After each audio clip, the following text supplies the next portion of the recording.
Dans ce chapitre, nous allons voir can.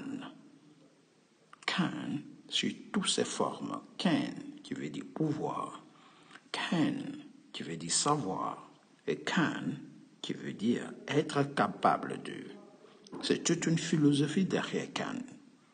Nous verrons can aussi sous forme négative. Can't. Mais can't, c'est la contraction de can et not. C'est ça qui donne can't ici. C'est tout ce que vous ne pouvez pas faire, vous ne savez pas faire, vous n'êtes pas capable de faire. Donc ici, il va exprimer tout simplement l'impuissance, l'incapacité. Nous verrons aussi can sous forme de question. Can I? Donc can change de place. Il était ici, il va passer ici. Donc il vient en début des phrases et avec un point d'interrogation.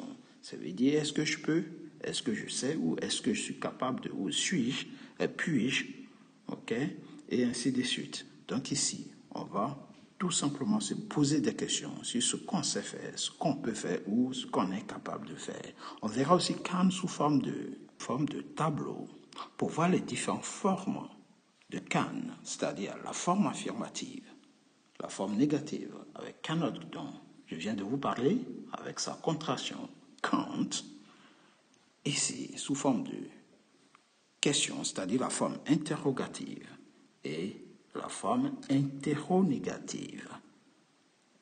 Nous verrons aussi can dans d'autres structures idiomatiques sous forme d'expression du genre I can't help but smile.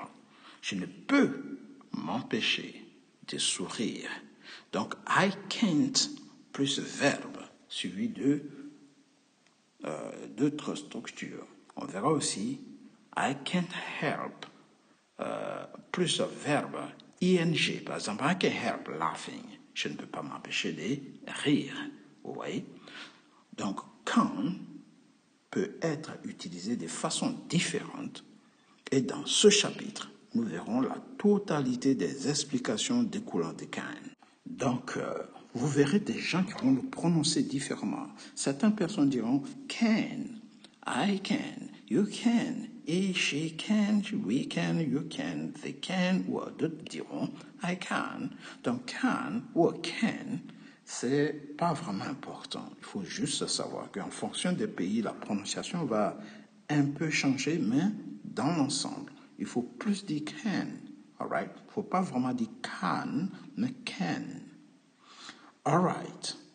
Donc ici, nous allons le voir avec des exercices pour exprimer le pouvoir. Mais avant tout, likez la vidéo, partagez, mais surtout, abonnez-vous pour ne rater aucun contenu et aucune autre vidéo à venir. C'est parti pour la conjugaison avec l'utilisation de can. On va d'abord le voir sous forme affirmative. Lorsque vous dites I can, vous apercevez que vous n'avez pas besoin de le conjuguer. Can ne se conjugue pas. All right? Il est pareil à toutes les personnes. Donc c'est comme si on vous invitait à écrire can partout. Vous voyez? Donc vous pouvez faire ici can.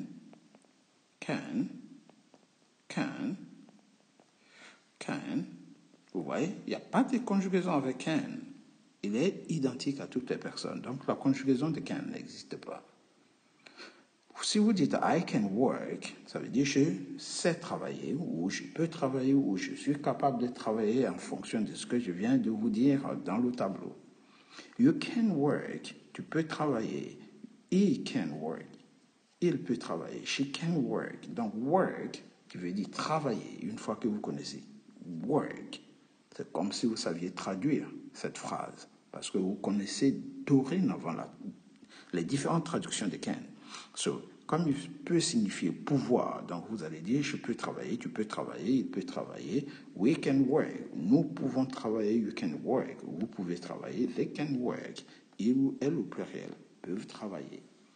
À la forme négative, vous faites tout simplement la même conjugaison, mais à la forme négative, je ne peux pas travailler, tu ne peux pas travailler. Donc le not signifie ne pas. Donc I can't ou I cannot work, Ça veut dire je ne peux pas travailler, tu ne peux pas travailler, il ne peut pas travailler. Nous ne pouvons pas travailler, vous ne pouvez pas travailler, ils ne peuvent pas travailler. À la forme interrogative, notre can ici va nous permettre de poser des questions. Can I work here?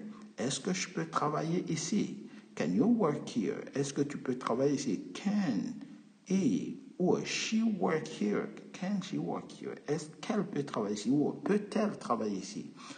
Can we, can you, can they? Est-ce qu'ils peuvent travailler ici? Et si nous allons avoir la forme interrogative, can't, donc la forme interrogative c'est fait toujours avec la contraction du modal. Donc can, c'est un modal. Pourquoi est-ce qu'on dit c'est un modal? Parce que ce même mot can peut être utilisé à 4 formes, tout seul, sans changer de phrase, sans faire appel à un autre élément. Il se suffit en lui-même pour faire la forme interrogative, la forme négative, la forme interrogative, la forme interrogative. C'est pour cela qu'on dit que c'est un modal. C'est un mot qui se suffit en lui-même pour faire toutes les formes. Et il ne change pas. Les modaux sont invariables, à quelques exceptions près, et vous verrez dans les leçons, mais le modal reste figé et il ne change plus.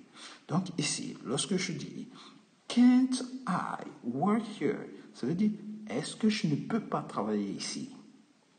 Why can't I work here? Si je rajoute un autre élément interrogatif, why, qui veut dire pourquoi? Why can't I work here? Pourquoi ne puis-je pas? Pourquoi est-ce que je ne peux pas travailler ici? Why can't you work here? Pourquoi tu ne peux pas travailler? Donc ici, c'est une question interrogative. C'est une négation dans laquelle on pose des questions. Can't she, can't he, can't she, can't it work? Can't we work? Can't you work? Can't they work? Appuyez bien sûr le can't. Tu veux dire, ne peux-tu pas travailler? Ne peut-il pas travailler? Ne peut-elle pas travailler? Ici, ne peux-tu pas? Et vous rajoutez n'importe quel verbe et ça donne la forme interrogative. Donc, on revient sur quelques exercices avant de continuer la leçon. I can work. Donc, ça veut dire je peux travailler. I can work. You can eat. I can eat. Je peux manger. I can speak. Yes. Vous avez réussi à traduire? C'est parti. I can speak. Je peux parler. Vous pouvez aussi dire je sais parler ou je suis capable de parler. I can drive. On va changer un peu. Can. Je sais conduire. Vous voyez? J'ai mis exprès, je sais, pour changer un peu de pouvoir. Parce qu'on sait que can veut dire plusieurs choses. I can repair. Ici, je sais réparer. Repair, c'est réparer. On va faire un dernier avec savoir. I can lift the table. Je sais lever. Ou soulever, si vous voulez. I can help. On va changer un peu. Je suis capable de. Ici, on va mettre je suis capable d'aider. Sorry. Je suis capable d'aider. Aider ici. I can be. Je suis capable d'être fort. Je suis capable d'être gentil, par exemple. I can be. Je suis capable d'être ce que je veux. What I want.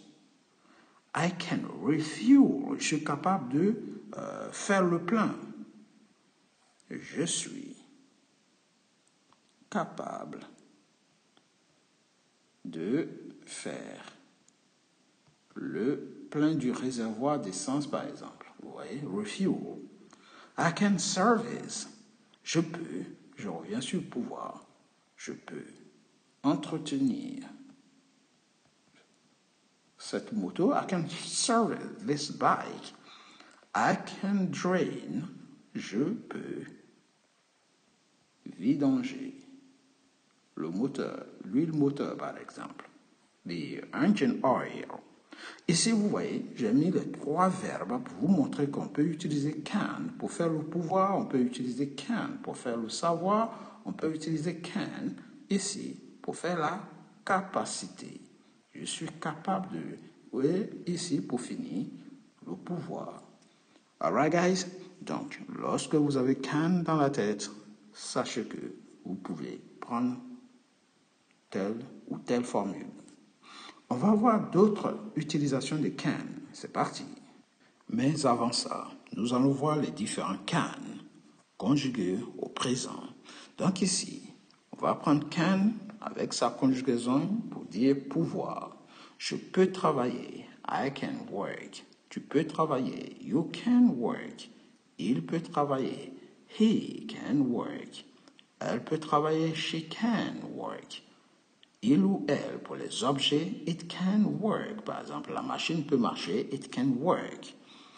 On peut travailler le on à le sens de oui ici, parce que le on, nous sommes dedans. Donc, we can work, on peut travailler, we can work, qui veut dire nous pouvons travailler, we can work. Vous pouvez travailler, you can work. Ils peuvent travailler, elles peuvent travailler, ils et elles au pluriel. Ces deux-là dont le même pronom personnel, sujet. They can work. Ils peuvent travailler. Donc ici, il n'y a pas de conjugaison à faire. Il n'existe pas. Pas besoin de le conjuguer, c'est le même verbe. Alors qu'ici, il faut le connaître par cœur en français. D'accord? Et faites attention à l'orthographe parce que X, X, T, T, T, T, ONS, EZ, ENT à maîtriser. Donc la difficulté se trouve en français et non en anglais. On peut aussi le conjuguer ici avec la capacité. Ici nous avons la capacité, c'est-à-dire je suis capable de travailler. I can work. Tu es capable de travailler. You can work. Il est capable de travailler. He can work. Elle est capable de travailler. She can work. Il ou elle est capable de travailler. It can work. Work ici peut avoir plusieurs sens. Ça peut avoir le sens de marcher. Par exemple, une machine ou une montre ou un ordinateur qui marche. It works. Vous voyez? Donc, it can work. Une fois qu'on met le can, le verbe qui suit aussi est figé parce que puisque can est un modal invariable, tout ce qui va venir après va rester invariable. On, oui, qu'on vient de voir, on peut travailler ou on est capable de travailler. We can work. Nous sommes capables de travailler. We can work. Vous êtes capable de travailler. You can work. Il ou elle au pluriel sont capables de travailler. They can work.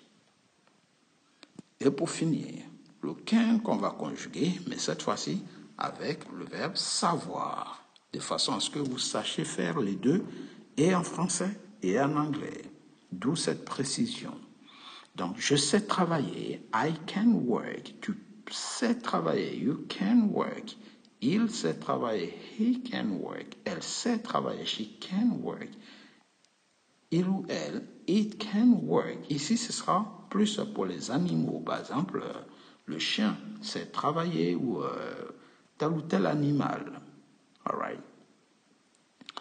On sait travailler. We can work. Donc, le on, je le recommence toujours les précisions. On, nous sommes inclus dans le groupe, d'où le we. Nous savons travailler. We can work. Vous savez travailler. You can work. Ils savent travailler. They can work. All right? Maintenant, si vous ne voulez pas utiliser le can et que vous voulez utiliser l'expression how to, ils savent comment travailler, comment faire ça. They know how to do it. Ça, c'est une autre leçon où on peut remplacer le can par l'expression how to. All right? They know, don't know how to do something. Donc ici, to know how to do something. Cette expression peut remplacer dans certaines phrases can. Par exemple, si je vous dis je sais réparer une voiture, je peux vous dire I can repair a car. Mais je peux aussi dire I know how to repair a car. Vous voyez? I know how to do it. I can do it. I know how to do it. Donc, ces deux expressions peuvent être des synonymes. Maintenant, si vous voulez changer le temps de can, par exemple, vous voulez le mettre au futur, il faut automatiquement prendre une autre expression qui est to be able to. Donc, notre can, pour le mettre au futur, on ne peut pas utiliser, par exemple, le modal du futur qui est will. On ne peut pas l'utiliser avec can. C'est pas possible. Ce serait une grave erreur. Donc, il faut virer le can qui est ici et le remplacer par la structure be able to. Et cette structure, au futur, ne changera plus. Donc, je serai capable de travailler. Si vous m'embauchez dans votre entreprise, je serai capable de faire tout ce que vous me demanderez. Je vais dire, I will be able to work here. Tu seras capable de, you will be able to. Donc, comme can ne change pas, les structures qu'on prend pour, tout simplement, remplacer can souvent, ne changent pas eux non plus. Donc, on aura will be able à toutes les personnes. Tu veux dire, je serai capable de, tu seras capable de, il sera capable de, he will be able to. Elle sera capable de, she will be able to. Il ou elle sera capable de it. On sera capable de we will be able to work here. Nous serons capables de we will be able to. Vous serez capable de you will be able to.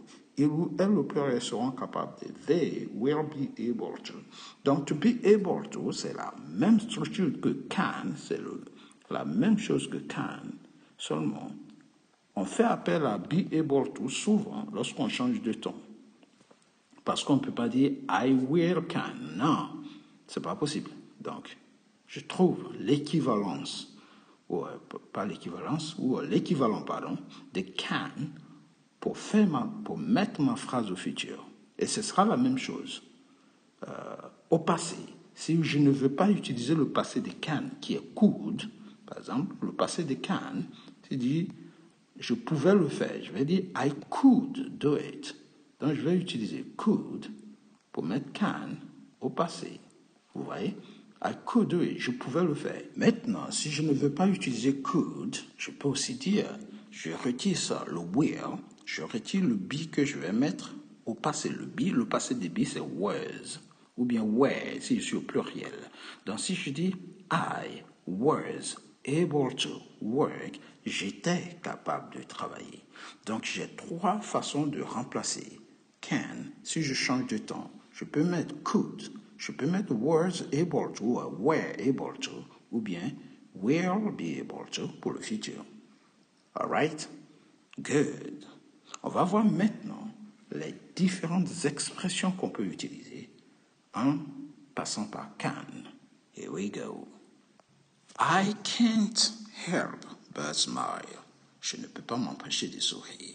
I can't help but wonder. Je ne peux pas m'empêcher de me demander.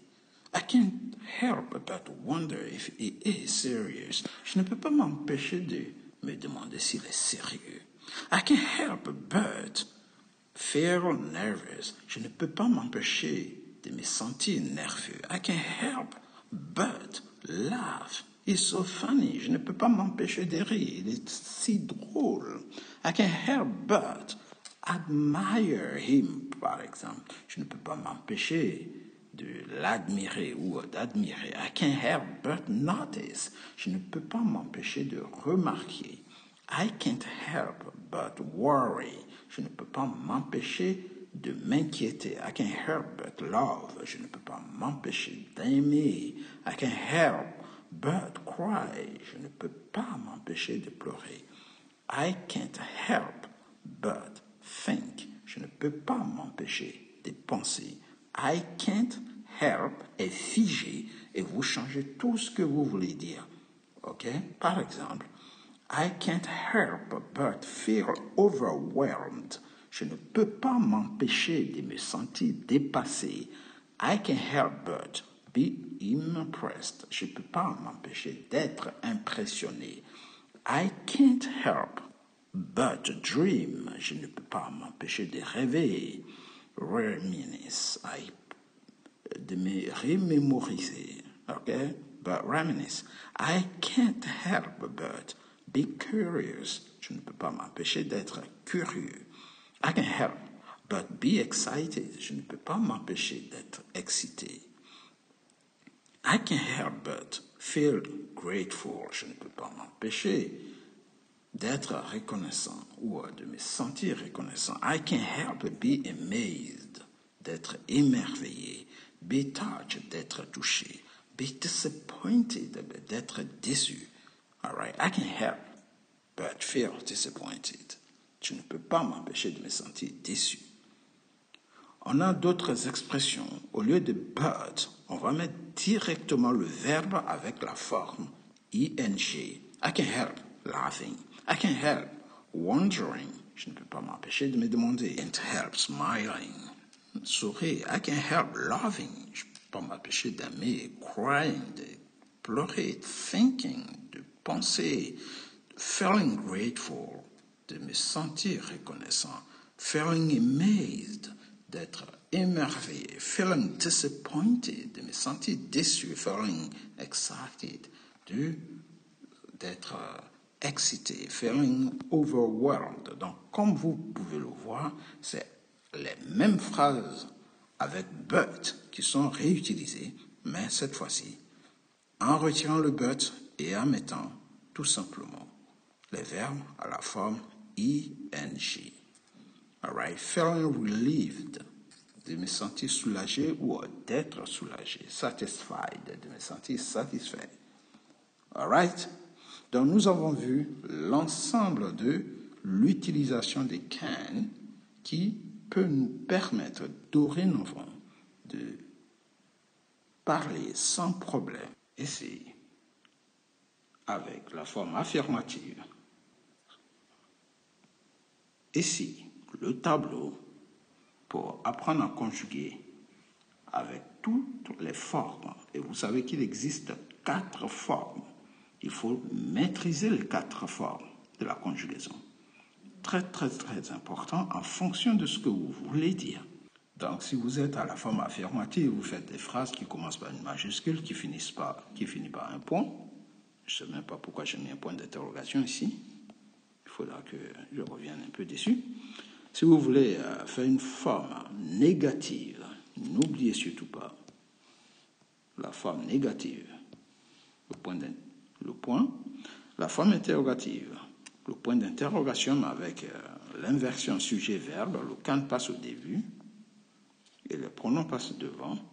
Can't, c'est la même chose, inversion, sujet-verbe, mais le can't vient au début. Le can't parce qu'il faut prendre la forme hétéronégative. Il faut faire la forme hétéronégative toujours avec la forme contractée. En inverse, qui vient au début ici, et le pronom sujet vient après, avant d'ajouter le verbe qu'on veut utiliser. N'oubliez surtout pas le point d'interrogation, puisque c'est une forme hétéronégative, comme la forme interrogative d'ailleurs. Donc, ce sera tout pour aujourd'hui. Si vous avez aimé, n'hésitez surtout pas. Likez la vidéo, partagez énormément. Apprenez par cœur les expressions I can't help et rajoutez n'importe quel verbe à la forme ing pour dire par exemple je ne peux pas m'empêcher de suivre votre cours d'anglais. I can't help following your English lesson. Je ne peux pas m'empêcher d'apprendre l'anglais. I can't help learning English. Je ne peux pas m'empêcher de travailler. I can't help working. Et ainsi de suite. Et ça, grâce à can, vous êtes dorénavant incollable. Take it easy, guys, and see you next time. N'hésitez pas, dans vos commentaires, posez-moi les questions que vous voulez. Et je m'efforcerai, de vous répondre. Take it easy and see you next time. Goodbye.